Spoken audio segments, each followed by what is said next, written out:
48장과 49장에서 계속 야곱이 이제 축복하는 내용이 나와요. 이 야곱 이야기를 우리가 길게 봤잖아요. 그런데 야곱 이야기에서 제일 첫 번째 에피소드가 뭐였는지 혹시 기억나세요? 야곱의 이야기에서 맨 첫 번째 에피소드가 야곱이 장자의 축복을 얻으려고 하는 에피소드가 제일 첫 번째 이야기였어요. 그리고 야곱이 이제 삶의 여정을 다 마친 이 타이밍에 마지막 에피소드가 바로 그의 자녀들에게 축복하는 에피소드예요. 이 긴 야곱의 이야기에서 어떻게 보면 야곱은 축복을 찾는 인생, 그리고 결국 그의 여정, 삶의 여정 마지막에 비로소 축복에 대해 알고 축복을 받고 또 줄 수 있는 그러한 사람이 되었다, 이렇게 볼 수도 있어요. 그런데 제목을 애굽 왕을 축복한 야곱이라고 제가 적었는데, 오늘 본문에서는 야곱이 그의 손주인 에브라임과 므낫세를 축복해요. 그런데 조금 위에 보면은 이 야곱이 애굽 왕을 만나요. 바로를 만나는데, 바로를 만나서 47장 10절에 보면 야곱이 바로에게 축복하는 장면이 나와요. 7절에도 요셉이 자기 아버지 야곱을 인도하여 바로 앞에 서게 하니 야곱이 바로에게 축복하매, 이렇게 이야기해요. 아니 근데 바로는 지금 어떤 사람이에요? 애굽은 기근으로 전 세계의 재산을 다 흡수한, 전 세계에 비교할 수 없는 지금 최강국이에요. 그리고 바로는 그 나라의 왕이란 말이에요. 모든 것을 다 가진 사람이에요. 그런데 이 모든 것을 다 가진 사람을 딱 앞에 두고 모든 것을 다 잃은 야곱이 그를 대면했을 때에, 그 왕이 이렇게 위에 있고 야곱은 저 밑에 무릎 꿇고 있든지 서 있을 거 아니에요. 그런데 이 왕이 야곱을 축복해줘야 되잖아요. 세상의 논리로라면 많이 갖고 있는 사람, 아니면은 성공한 사람이 그렇지 않은 사람을 축복해야 된단 말이에요. 그런데 야곱이 오히려 바로를 두 번이나 축복하고 있잖아요. 어째서 야곱이 도대체 뭘로 축복할 수 있는가? 그리고 바로에게 어떤 축복을 했는가? 이 야곱이 계속 축복해요. 이제 바로도 축복하고 에브라임과 므낫세도 축복하고 자기 12명의 자녀들도 축복하는 내용이 나온단 말이에요. 어떻게 야곱은 가진 것이 없는데 이렇게 축복을 나눠주는 인생이 될 수 있었을까? 그리고 그가 나눠주는 축복은 무엇일까? 그것을 우리가 한번 살펴보자는 거예요. 오늘 본문에서 야곱이 그의 손주들 에브라임과 므낫세를 축복하는 내용을 보면 그의 신앙의 깊이가 얼마나 깊고 성숙한지를 알 수가 있어요. 야곱뿐만 아니라 이 창세기에서도 여러 사람이 자기 자녀나 아니면 가족들을 축복하는 장면들을 볼 수가 있거든요. 그런데 그들의 축복이 다 똑같은 게 아니란 말이에요. 그런데 야곱이 이 이제 삶의 여정을 마치는 이 시점에 눈도 안 보이고 몸은 병들었지만 이 사람이 한 축복이 얼마나 깊은 신앙에서 나오는 축복인지, 얼마나 하나님과의 친밀함에서 나오는 축복인지 우리가 알 수 있는 거예요. 그래서 우리가 이것을 이제 더 자세히 살펴보자는 것이죠. 본문을 살펴보기 전에 제 이야기를 먼저 한 개 해드리면, 한 6년, 7년 전쯤에 저희 여동생이 한 명 있는데 그 여동생의 딸이 돌잔치를 했어요. 파주에서. 파주까지 가족이 다 올라갔죠. 근데 동생의 그 시댁이 저희보다 꽤 잘 살아요. 훨씬 잘 사는 집이에요. 그래서 돌잔치도 좋은 곳에서 했더라고요. 그래서 거기에 딱 갔는데 그런 것을 의식하지 않으려고 해도 제가 그런 게 의식이 되더라고요. 그래서 동생한테 좀 이렇게 누가 안 되도록 말이나 행동을 잘 이렇게 해야겠다 하고 그 자리에 이렇게 함께 하고 있었어요. 그런데 돌잔치가 이제 딱 진행되다가 중간에 사회자가 갑자기 자, 오늘 주인공인 이 아이에게 이렇게 축복의 메시지를 하나씩 이렇게 해줬으면 좋겠다 하고 먼저 아빠 쪽에서 한 분이 해주세요 하는데, 할아버지에게 마이크가 갔고 거기 할아버지가 이제 딸을 위해서 이런저런 좋은 이야기들을 막 해주셨어요. 근데 전 그거 보면서 하고 있고, 당연히 우리 쪽에는 저희 할머니부터 어머니랑 어른들이 많이 계셨기 때문에 아무 생각 없이 그냥 듣고 있는데, 갑자기 이제 어머니 쪽에서 한 분 하세요 하는데 마이크가 쭉쭉쭉쭉쭉 돌아가지고 저한테 와버린 거예요. 갑자기 마이크가 너무 당황해가지고 저요? 하는데 머리가 하얘지면서 뭔 말을 할지 생각을 못 하겠는 거예요. 그런데 저희 어머니나 할머니나 가족들은 다 제가 신앙생활을 열심히 하고 있다는 걸 알고 있었고 평소에도 제가 신앙에 대한 이야기를 많이 했기 때문에 그런 축복의 메시지를 잘 할 거라고 예상했겠죠. 그런데 제가 그때 머리가 하얘지면서 무슨 말을 할지 막 아무 생각도 들지 않더니 뭐라고 제가 해버렸냐면 너희 할아버지처럼 훌륭한 사람이 되라 이렇게 이야기를 해버렸어요. 그러니까 저희보다 부자이고 잘 사는 그 할아버지를 제가 계속 의식했던 것이 제 민낯이 확 드러난 거예요.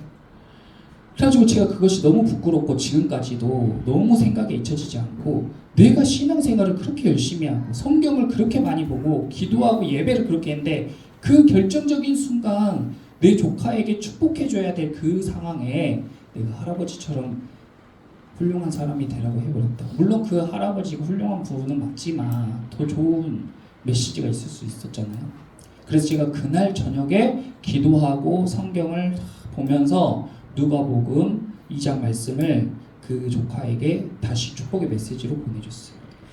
서한이는 지혜와 키가 자라가며 하나님과 사람에게 더욱 사랑스러워 가기를 축복해 이렇게.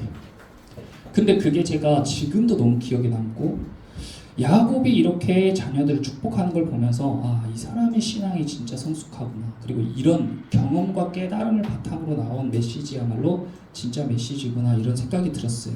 여러분도 방심하지 마시고 저 같은 상황이 올 수 있으니까 항상 예수님께로 시선을 고정하며 사시기를 축복합니다. 그래서 오늘 이제 저희가 48장 말씀을 보면서 이런 축복의 메시지 또 우리가 누군가를 위해서 기도해 줄 때도 있잖아요. 그러니까 그런 것들을 우리가 야곱을 통해서 배워보자 하는 거죠. 1절에 이일 후에 어떤 사람이 요셉에게 말하기를 내 아버지가 병들었다 하므로 그래서 내 아버지가 병들었다에 밀축해보세요. 야곱이 병이 들었어요. 이 야곱이 하나님의 사람인데 병이 걸렸단 말이에요. 제가 엄청 존경하고 좋아하는 서울의 사랑의 교회를 세우신 오카는 목사님도 그 훌륭한 목사님도 폐에 병이 걸려서 돌아가셨어요. 그때 사람들이 막 이런저런 말이 많이 있었습니다. 그런데 하나님의 사람도 병에 걸릴 수 있는 거예요. 신약성경 요한복음에도 맹인을 보고 제자들이 예수님 저 사람은 누구의 죄 때문에 저렇게 맹인이 된 겁니까? 라고 물었어요. 그의 부모가 죄를 지어서 저 사람이 맹인된 겁니까? 저 사람이 죄를 지어서 맹인이 됐습니까? 하니까 예수님께서 이 사람이나 그 부모의 죄로 인한 것이 아니다 이렇게 말씀하셨어요. 그러니까 신앙생활 열심히 하는 사람도 아플 수 있죠. 근데 저는 저희가 너무 이렇게 진중하지 못하고 신중하지 못하게 하는 말, 행동 이런 걸로 교회 안에 상처받는 것들을 너무 많이 봤어요. 누군가 아픈데 자기는 깊이 생각하지 않고 아, 그 사람이 이러이러한 잘못 또는 이러이러한 죄를 저질러서 저 사람이 아팠다 아니면 저 사람의 자녀가 아팠다 이런 말이 혹시 그 사람에게 들리거나 다른 사람에게 들릴 때에도 그것이 얼마나 큰 상처와 오해로 남을지 우리가 예수님을 믿는 신앙생활을 하는 사람이라면 정말 예배에 열심히 참석하고 기도 열심히 하는 것도 중요하지만 일상에서 그런 말 한마디 행동 하나가 더 중요하다는 거예요. 야곱도 병이 들었잖아요. 야곱과 같은 하나님의 사람도 병이 들었습니다. 그리고 이제 죽음을 가까이 두고 있는 거예요. 이제 요셉과 그의 두 아들이 할아버지를 찾아왔어요. 그래서 이제 할아버지가 힘을 내서 탁 침상에 앉았습니다. 그리고 요셉에게 이야기를 하는데 무슨 이야기를 맨 처음에 해주냐면 야곱이 할 말이 얼마나 많아요. 그의 에피소드가 얼마나 많겠어요. 그런데 야곱이 무슨 이야기를 해주냐면 3절에 요셉에게 이르되 이전에 가나안 땅 루스에서 전능하신 하나님이 내게 나타나사 복을 주시며 했어요. 하나님이 야곱에게 복을 많이 주셨잖아요. 그런데 그 복 중에서 가장 기억에 남는 복, 가장 중요한 복이라고 이야기한 것이 뭐냐면 전에 루스에서 하나님이 주신 복이에요. 이 복을 잠깐 살펴볼게요. 창세기 앞으로 가보세요. 28장입니다. 쭉 이제 야곱의 과거로 우리가 이제 회상하면서 같이 가보는 거예요. 28장 13절에서 14절입니다. 28장 13절에서 14절 우리 같이 한번 읽어보겠습니다. 또 본즉 여호와께서 그 위에 서서 이르시되 나는 여호와니 너의 조부 아브라함의 하나님이요 이삭의 하나님이라. 네가 누워있는 땅을 내가 너와 내 자손에게 주리니 내 자손이 땅에 티끌같이 되어 내가 서쪽과 동쪽과 북쪽과 남쪽으로 퍼져나갈지며 땅의 모든 족속이 너와 내 자손으로 말미암아 복을 받으리라. 이 복을 주셨어요. 이때 야곱이 처음으로 막 이 사다리를 타고 하늘에서 막 천사들이 오르락내리락 하는 그런 환상을 본 거예요. 신앙이 아직 미숙할 때에 이런 환상을 본 것입니다. 자, 여기에서 하나님이 주신 복, 첫 번째 13절에 땅 동그라미 쳐보세요. 땅을 주셨어요. 첫 번째 땅을 주신다고 약속하신 거예요. 두 번째 14절 첫 줄에 있는 자손 동그라미 치세요. 그리고 14절 맨 뒤에 있는 복을 받으리라 해서 복 동그라미 쳐보세요. 하나님이 아브라함 때부터 약속했던 것이고 그 약속이 이삭으로 이어지고 이삭의 약속이 에서가 아니라 야곱으로 이어졌어요. 장자의 축복으로 인해서. 이 받은 복을 지금 요셉에게 주고 싶은데 요셉의 손자인 에브라임과 므낫세에게 이 복을 주겠다고 이야기하는 거예요. 근데 첫 번째 땅은 뭐냐면 땅은 말 그대로 1차적으로는 가나안 땅을 이야기하고 또 영적으로는 우리가 나중에 상속받을 천국 그 땅을 이야기하죠. 그리고 땅은 모든 세속적인 것, 세상적인 것, 물질적인 것을 다 포함합니다. 그러니까 물질적인 복을 주겠다는 것이 땅을 주겠다는 거예요. 두 번째 자손. 우리가 자녀들은 하나님이 주신 상급이고 복이에요. 요셉이 그에게 양식을 구하러 온 사람들에게 뭘 줬어요? 종자를 줬단 말이에요. 종자가 원어로 이야기했을 때 자손이라는 뜻도 됩니다. 그러니까 하나님께서 우리에게 주신 거, 자손을 낳는 것은요, 우리에게 주신 복이고 우리 큰 재산이라는 거예요. 요즘 사람들은 자기 먹기 바쁘니까, 자기 누리기 바쁘니까 애를 안 낳겠다고 하잖아요. 근데 하나님의 이런 복을, 하나님의 이런 영적인 원리를 아는 사람은 자녀를 낳는 것을 축복으로 생각한다는 것이죠. 그게 하나님이 주신 복이기 때문에 땅과 자손을 주신다고 했어요. 그리고 세 번째 복이 제가 오늘 주목하고 싶은 복인데 모든 족속이 너와 내 자손으로 말미암아 복을 받으리라 이렇게 이야기했어요. 이것을 줄여서 말하면 뭐냐면 복의 근원이 될지라라는 거예요. 그냥 복을 받는 게 아니라 아브라함에게 하나님이 뭐라고 말씀하셨냐면 너를 축복하는 사람을 내가 축복하고 너를 저주하는 사람을 내가 저주할 거야. 근데 그 복이 이삭에게 그대로 흘러갔어요. 이삭이 막 우물만 파면은 계속 물이 나오는 거예요. 그리고 이삭이 농사를 지었는데 100배나 부자가 됐어요. 그랄 땅에 거주할 때 그 사람이 이삭으로 말미암아 그 지역과 그 땅이 다 복을 받게 돼요. 그 복이 야곱에게 넘어갔어요. 야곱이 라반 삼촌에게 갔을 때 라반 삼촌이 부자가 됐어요. 야곱이 또 에서 형과 제외해서 화해하니까 에서와 그의 자손들이 다 부유하게 됐어요. 복을 받았어요. 그리고 야곱의 그 복이 또 누구에게 흘러가요? 이 복이 야곱의 아들인 요셉에게 흘러갔어요. 그래서 요셉이 노예로 팔려갔는데 그가 간 친위대장 보디발의 집이 그로 인해서 복을 받게 돼요. 그리고 그 감옥에 간 다음에 나중에 애굽의 총리가 되는데 요셉을 통해서 애굽이 복을 받게 돼요. 애굽의 바로 왕이 복을 받게 되는 거예요.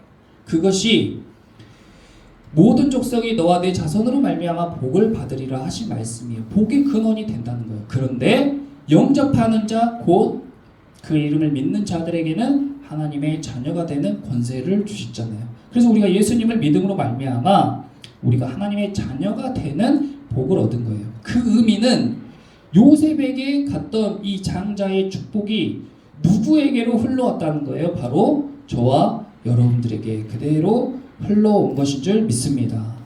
그래서 하나님의 사람들이 가는 곳에는 그 사람이 머문 곳과 그곳에 있는 사람들이 함께 복을 받는 거예요. 그래서 제가 기도할 때 여러분들이 축복의 통로가 되어서 여러분들의 삶뿐만 아니라 여러분들의 가정과 직장과 친구들과 이웃들이 여러분을 통해 복을 받기를 기도합니다. 이야기하는 것은 이런 하나님의 약속의 근거에서 한 이야기입니다. 그래서 야곱은 그의 자녀들에게 이 복에 대해서 이야기해 줬어요. 내가 젊었을 때, 어렸을 때 하나님을 만났어. 근데 그때 하나님이 나한테 이런 약속을 하셨다 하고 지금 이야기를 해주시는 거예요. 근데 이때 바로 앞에 27장에 보면 리브가와 야곱이 나오는데 이때 리브가와 야곱의 나이가 PPT 보여주세요. 이때 리브가와 야곱의 나이가 이게 야곱의 일생인데 77세예요. 꽤 늦은 나이에 장가를 가게 되죠. 근데 이때에 아주 신앙생활에 신실한 리브가 그리고 야곱이 자기 아버지를 속여가지고 장자의 축복을 받는 거예요. 아무리 하나님께서 그것을 약속하시고 하나님의 예언이라고 해도 속이는 것은 잘못된 행동이었어요. 그런데 그의 어머니인 리브가 아주 이 신앙에 열심이고 신앙심이 좋다고 하는 리브가가 뭐라고 했냐면, 만약에 나 이래가지고 축복은커녕 저주받으면 어떻게 해요? 이야기했더니, 야곱아 걱정하지 마. 너에게 만약에 저주가 내린다면 그 저주는 다 이 엄마가 받을게. 이렇게 이야기한 거예요. 그러니까 부모의 자식을 향한 사랑이 신앙의 그 눈을 딱 덮어버린 거죠. 그러니까 신앙심이 좋은 리브가도 이런 실수를 할 수 있다는 거예요. 우리가 교회에 권사님들이나 집사님들이나 정말 열심히 많고 기도도 열심히 하고 신앙생활 열심히 하는 어른들 보면은, 근데 그분들이 다 온전한 거 아니고 좀 미숙한 말이나 행동이 있을 때가 있잖아요. 리브가도 이렇게 실수를 했단 말이에요. 그러니까 그런 것들을 우리가 지적하고, 교회 다니는 사람이 저렇다, 아니면 권사님이 저렇게 행동한다 하기보다는, 저분이 아직 저 부분에서 조금 미성숙하시구나, 리브가도 그랬었지, 이렇게 이해해 주시면 좋을 것 같아요. 근데 리브가와 야곱의 이 실수 때문에 정말 마음 아프게도 이 둘이 평생 못 만나요. 며칠 뒤에 만나자고 아들을 보냈는데 그 뒤로 아들을 못 만나게 됐어요.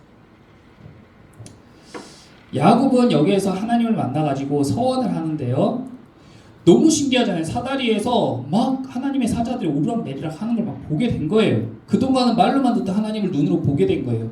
그때 야곱이 무엇이라고 했냐면, 자 봐보세요.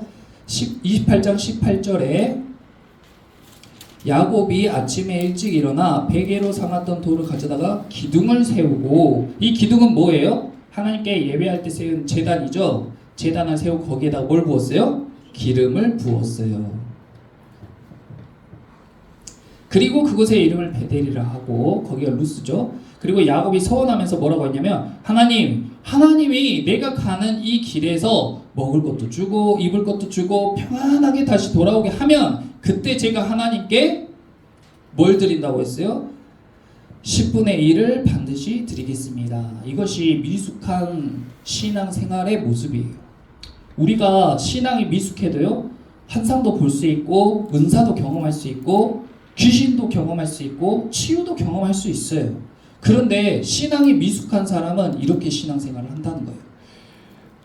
야곱이 이 이후에요, 더 성숙했을 때에도 제단만 쌓고 기름도 안 붓고 전제물도 없이 예배했어요. 그런데 그가 신앙적으로 각성한 이후에 베델로 다시 돌아왔을 때는 제단을 쌓고 기름을 붓고 또 뭘 부었어요? 전제물까지 다 부은 거예요. 그러니까 그의 신앙의 성숙이 얼마나 시간이 걸렸는지 보세요. 근데 이렇게 신앙이 미숙할 때는, 하나님 저한테 이거 해주시면 제가 이렇게 할게요. 하나님 저 이번에 학생들 고3들 그런 기도 많이 하죠. 대학에 입학하게 해주시면 제가 정말 신앙생활도 열심히 하고 이제 사역도 열심히 하고 헌금도 열심히 할게요. 제가 좋은 직장 취직하면 하나님 제가 꼭 하나님께 이렇게 헌물 열심히 드릴게요 하는데, 그런 사람들이 대부분 좋은 대학 가거나 좋은 직장 가버리면 오히려 하나님을 외면하거나 소홀해질 때가 더 많다는 거예요. 미숙한 신앙이라는 거죠. 하나님께는 그렇게 딜하는 게 아니에요. 하나님은 우리의 10분의 1, 그 물질을 원해서 우리에게 복을 주시거나 우리를 인도하시는 분이 아닙니다.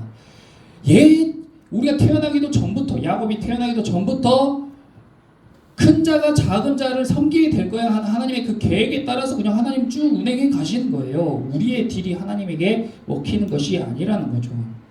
근데 야곱은 이렇게 미숙함에도 불구하고 하나님을 만나는 복을 받았습니다. 다시 본문으로 넘어가서 왔다 갔다 이렇게 할게요. 잘 기억해 보세요. 야곱이 이제 축복하는데 요셉을 축복하는 것이 아니라 에브라임과 므낫세를 축복했어요. 왜 요셉을 축복하지 않고 에브라임과 므낫세를 축복했는가? 야곱의 마음에는 장자가 르우벤이 아니라 라헬의 첫 아들인 요셉이었어요. 그러면 장자에게는 두 사람의 몫을 상속해 주거든요. 근데 요셉에게 바로 두 사람의 몫을 상속할 수가 없는 거예요. 그래서 요셉의 아들인 에브라임과 므낫세를 자기 아들로 양자로 입양해서 각각 상속을 해주면 그러면은 요셉에게 두 몫을 주는 게 되잖아요. 그래서 에브라임과 므낫세를 양자로, 에브라임과 므낫세는 르우벤과 시므온처럼 내 것이다 하고 5절에 이야기했잖아요. 그래서 양자를 삼겠다는 거예요. 그리고 6절에 이들 후에 낳은 너의 자녀들은 요셉 너의 것이 되고 그들의 유산은 그들의 형 이름으로, 그러니까 그들 또한 에브라임과 므낫세의 이름으로 땅과 자손과 복을 함께 받게 될 거야 라고 야곱이 축복해 주는 거예요. 그런데 여기에서 야곱이 재미있는 질문을 해요. 8절 봐보세요. 이스라엘이 요셉의 아들들을 보고 이르되 이들은 누구냐 했어요. 거기 밑줄 그어보세요. 이들은 누구냐. 야곱이 눈이 어두워서 손주들을 못 알아봤겠어요? 아니 요셉이 아버지 저희 왔습니다. 저희 므낫세랑 에브라임 데리고 왔어요. 이렇게 인사했을 거잖아요. 그런데 느닷없이 이들은 누구냐? 이렇게 이야기하는 게 너무 생뚱맞지 않아요? 근데 나이가 많아가지고 이 깜빡하신 것이 아니고 의미가 있다는 거예요. 언제 이 질문을 했냐면 이스라엘이 요셉의 아들들을 보고 8절입니다. 이르되 이들이 누구냐? 라고 물은 다음에 요셉의 대답을 듣고 나서 아버지가 이르되 그들을 데리고 내 앞으로 나오라. 내가 그들에게 축복하리라 그랬어요. 그러니까 그들이 축복을 받을 준비가 된 사람들인지 알기 위해서 물어본 물음이라는 거예요. 왜 이들이 누구냐가 뭐 그렇게 중요한 거지? 근데 요셉이 뭐라고 대답했어요? 이는 하나님이 여기서 내게 주신 아들들이니이다. 9절에 그렇게 말했죠. 거기 밑줄 그어보세요. 하나님이 여기서 내게 주신 아들들입니다. 이것이 요셉이 얼마나 신앙이 성숙한지, 또 야곱이 얼마나 신앙이 성숙한지를 이야기하는 거예요. 또 PPT 그 다음 거 보여주세요. 야곱은 이것을 깨닫는데 오랜 시간이 걸렸어요. 야곱이 라반 삼촌 집에 갔어요. 70세쯤에 간 거예요. 그리고 약 20년을 그곳에서 엄청 고생했어요. 그런데 거기에서 라헬이라는 아름다운 여자를 보고 결혼하려고 했단 말이에요. 7년을 무급으로 일하겠으니까 그 여인을 내 아내로 주세요 해가지고 7년 열심히 일했는데 첫날 밤 딱 자고 일어났더니 못생긴 첫째 레아가 자기 옆에 딱 누워있는 거예요. 엄청 충격을 받았죠. 7일 후에 둘째 라헬까지 아내로 얻고 또 그의 각각 여종이었던 비라와 실바까지 다 아내로 4명의 아내를 얻게 된 거예요. 자기 뜻과 상관없이. 그래서 야곱은 평생을 레아와 두 여종을 자기 아내로 인정하지 않았어요. 물론 그들이 낳은 자녀들도 자기 자식으로 인정하지 않았어요. 그래서 요셉이 애굽에 총리해가지고 그의 형들을 양식을 얻으러 왔을 때 다시 돌려보내고 하는 그 과정 가운데에 야곱이 자기 아들 베냐민까지 죽게 될까봐 내 아들이 둘뿐인데 너희가 둘 다 죽게 한다고 이야기를 해버리잖아요. 그러니까 이 아내들과 이 자녀들은 삼촌 라반의 뜻으로 내 아내가 된 것이지 내 뜻으로 된 게 아니기 때문에 난 마음으로 인정할 수 없어. 너네는 내 아내도 아니고 내 자식도 아니야. 평생 그렇게 살아온 거예요. 그런데 이제 삶의 여정을 마칠 때쯤 내가 하나님을 알고 보니까 이 아내와 이 자녀들이 다 누구예요? 이들이 다 누구예요? 하나님이 나에게 주신 아내고 자식들이었다. 라반 삼촌이 나를 속여가지고 억지로 집어넣은 레아가 아니고 하나님이 나에게 주신 아내였다는 거예요. 우리가 신앙생활을 할 때요, 이런 걸 모르고 신앙생활을 하잖아요. 야곱이 이때 하나님을 잘 믿는 사람이었어요. 그런데 30장에 보면요, 30장 2절에 라헬이 아이가 안 생기니까 막 남편을 괴롭히는 거예요. 아이가 안 생기는 게 남편 책임도 아닌데. 그랬더니 30장 2절에 야곱이 라헬에게 성을 내서 이르되 그대를 임신하지 못하게 하는 이는 하나님이신데 왜 나한테 그렇게 못살게 구는 거야 하고 야곱이 부부싸움을 해요. 네. 신앙생활 하는 사람도 부부싸움도 합니다. 미숙하니까 하는 거예요. 만약에 자녀도 하나님이 주신 것이고 또 그 레아와 그 다른 아내들도 다 하나님이 주신 것이라고 야곱이 이때 이미 알았다면 그랬으면 그렇게 자녀를 편애하는 일도 없고 와이프들이 그렇게 사랑에 갈급해하면서 그렇게 평생 시간을 보낼 일도 없었겠잖아요.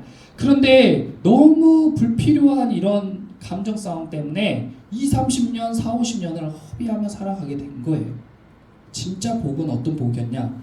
요셉을 통해서 형제들이 비로소 진정한 화해를 했을 때, 그때 가정에 평안이 오고 화목하고 하나님이 주시는 복을 누리게 된 거죠. 엉뚱한 것을 쫓다가 너무 많은 시간을 허비했어요.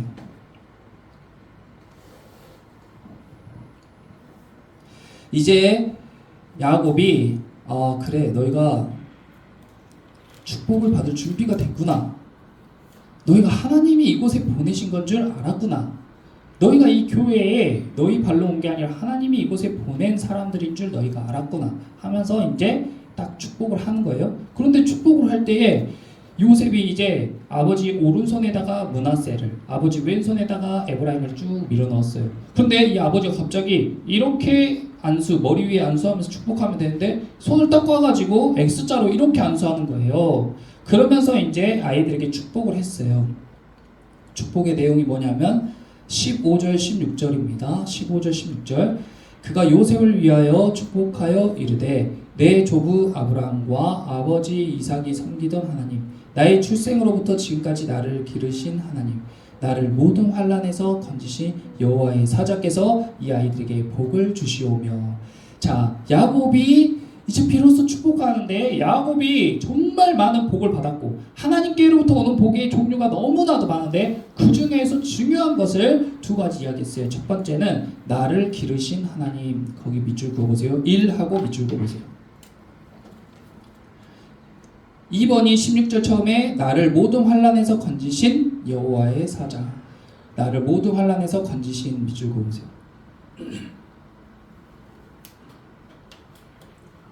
PPT 또 보여줘 보세요. 자, 봐보세요. 야곱의 일생을 보면 야곱은요 복을 받고 싶었는데 어떤 복을 받고 싶냐면 부자가 되는 복을 받고 싶었어요. 그의 아버지 이삭이 부자였단 말이에요. 그의 아버지의 장자의 축복이라는 것이, 장자는 상속을 2배로 받기 때문에 야곱이 아마 그 장자의 축복을 받았을 때에는 하나님께로부터 오는 복도 있지만 아버지의 재산을 많이 받을 수 있다는 생각도 했을지 몰라요. 그래서 그가 장자의 축복을 받는 갈등 때문에 삼촌의 집으로 갔잖아요. 라반의 집에 갔을 때에도 열심히 일했어요. 부자가 되려고 애를 썼습니다. 근데 14년 동안 어때요? 아무것도 자기 소유가 없었어요. 그러다가 그 후에 6년 동안 하나님이 함께 하심으로 인해서 그가 갑자기 큰 부자가 됐죠. 그리고 나서 라반 삼촌에게서 나왔어요. 에서를 만나고 그 이후에 하나님을 또 한 번 만나는 경험을 해요. 그래가지고 한도뼈를 탁 치고 나서 쩔뚝쩔뚝하는 장애를 겪게 됩니다. 근데 거기에서 또 이 야곱이 부유해지고 먹고 살만해지니까 하나님께 예배하는 베델로 갔어야 되는데 어디로 갔어요? 베델이 아니라 세겜 땅으로 갔어요. 왜 세겜 땅으로 갔어요? 더 부자가 되려고, 더 부유해지고 싶어서. 그래서 사업하기 좋고 목축하기 좋고 장사가 잘 되는 세겜 땅으로 가서 살려고 했어요. 근데 거기에서 딸이 몹쓸 짓을 당해요. 시몬과 레이는 살인자가 됐어요. 유다를 비롯한 자식들은 절도범이 됐어요. 사람들에게 쫓기는 인생이 돼버렸어요. 그래가지고 다시 터덜터덜하고 돌아온 데가 베델이었단 말이에요. 35장의 베델로 돌아왔을 때 비로소 그의 자녀들에게 의복을 받고 있고 모든 이방 신상을 버리고 제단을 쌓고 기름 붓고 전제물을 부었잖아요. 거기까지 오기까지 이 야곱이 복 받는 거는 부자 되는 거고 복 받는 것은 인정받는 것이고 이렇게 생각했는데 지금 에브라임과 므낫세를 축복할 때에는 그런 말이 전혀 없어요. 그리고 무엇이에요? 나를 기르신 하나님, 나를 모든 환난에서 건지신 하나님에 대해서 이야기한 거예요. 나를 기르신 하나님의 기르신 뭐냐면 나의 목자 되신다는 것과 뜻이 같아요. 여호와는 나의 목자시니 내게 부족함이 없으리로다. 하나님께서 여러분들의 삶 가운데 목자 되주시기를 축복합니다. 그래요. 여러분들의 삶에 부족함이 없는 거예요. 양들이 막 풀떼기를 쌓아놓고 사는 게 아니에요. 그냥 목자 따라가면 먹을 게 계속 있는 거예요. 좋은 목자는 꼴이 있는 곳을 잘 아니까. 하나님은 우리에게 일용할 양식이 있는 것을 우리를 항상 인도해 주시는 목자 같은 하나님이신 줄 믿습니다. 하나님이 우리를 기르신 거예요. 야곱을 기르신 거예요. 또 두 번째, 나를 모든 환난에서 건지신 하나님이에요. 환난이라는 것은 악이라는 뜻이거든요. 그러니까 나를 모든 악에서 건져내셨다는 거예요. 이것이 어떤 의미냐면, 우리가 수영을 하나도 할 수 없는 사람이 물에 빠졌어요.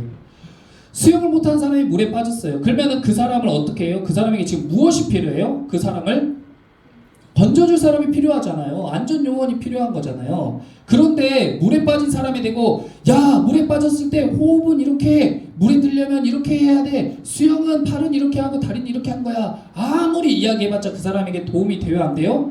그 사람은 그 이야기를 듣다가 물에 깔아앉아서 죽고 말 거예요. 근데 세상의 종교들은 이렇다는 거예요.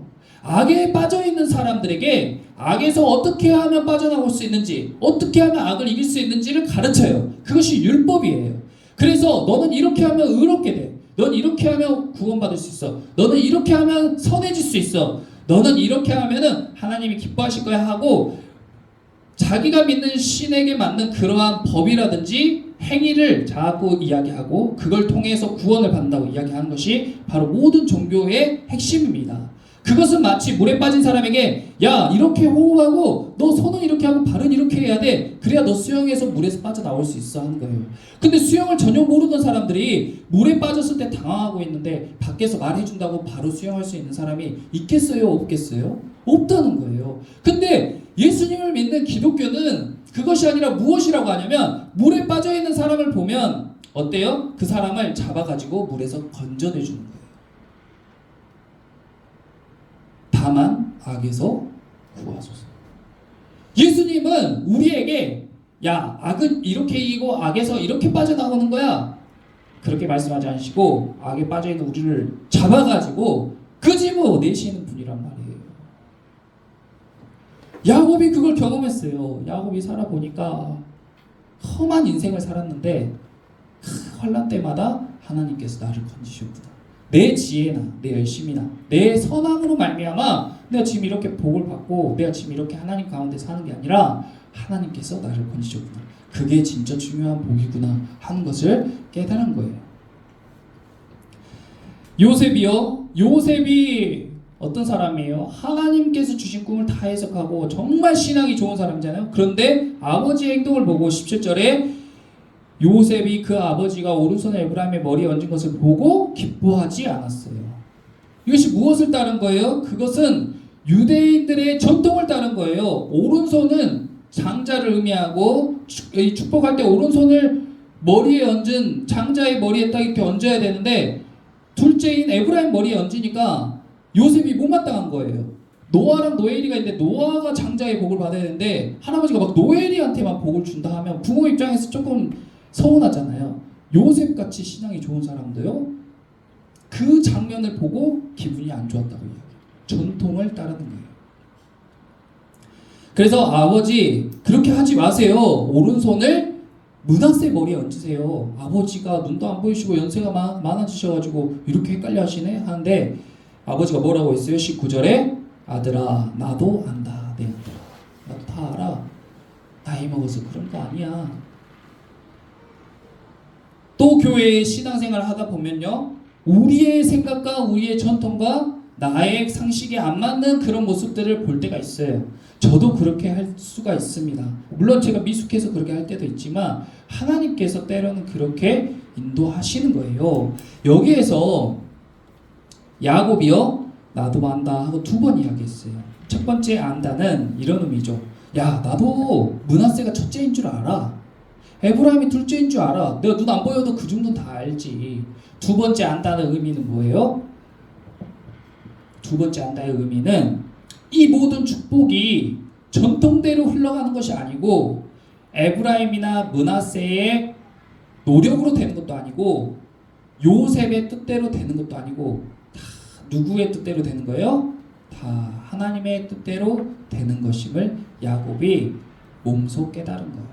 이것을 두 글자로 은혜라고 하는 겁니다. 야곱이 어떻게 부유하게 됐어요? 하나님의 은혜로 된 거예요. 야곱이 어떻게 쫄딱 망하게 됐어요? 하나님의 은혜로 된 거예요. 야곱이 왜 장애를 얻게 됐어요? 그것이 저주받은 겁니까? 병을 얻게 된 게 저주받은 거예요? 아니에요. 야곱은요, 하나님을 만나고 거기에서 한두 뼈를 탁 칠 때부터 비로소 신앙의 바른 눈을 뜨게 됐어요. 에브라임이 뭘 잘해가지고 에브라임이 장자의 복을 얻습니까? 에브라임이 한 게 아무것도 없어요. 다 하나님의 뜻이고 하나님의 은혜입니다. 야곱이 장자의 축복을 받은 것도, 우리가 지금 여기 앉아서 예배 드린 것도 밖에 예배 안 드리는 사람보다 우리가 선하거나 내가 더 똑똑하거나 내가 판단력이 좋거나 한 게 아니에요. 다 하나님의 은혜인 줄 믿습니다. 그러므로 여러분들이, 제가 오늘 이 말씀을 준비하는 것을 바탕으로 바라기로는 정말 많은 복이 예수님을 통해서, 십자가를 통해서 우리에게 흘러온단 말이죠.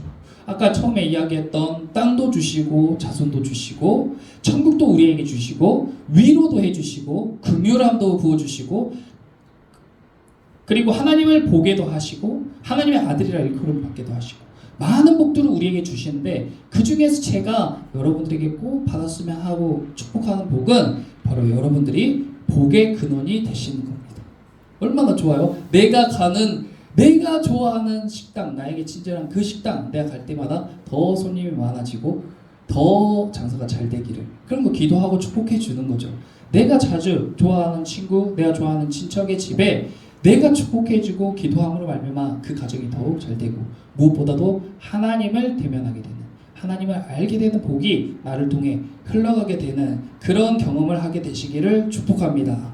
우리가 삶을 살아갈 때에요, 사람들이 다 좋은 일만 있는 사람 없고 다 나쁜 일만 있는 사람 없어요. 그리고 다 가진 사람도 없고 다 잃은 사람도 없어요. 어떤 사람 가진 게 있으면 잃은 게 있고 좋은 게 있으면 나쁜 게 있어요.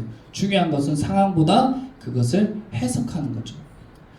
어떤 의미를 부여하냐가 더 중요한 거예요. 그런데 해석하고 의미를 부여하기 위해서는요, 다 우리는 안경을 통해서 세상을 바라봐야 돼요.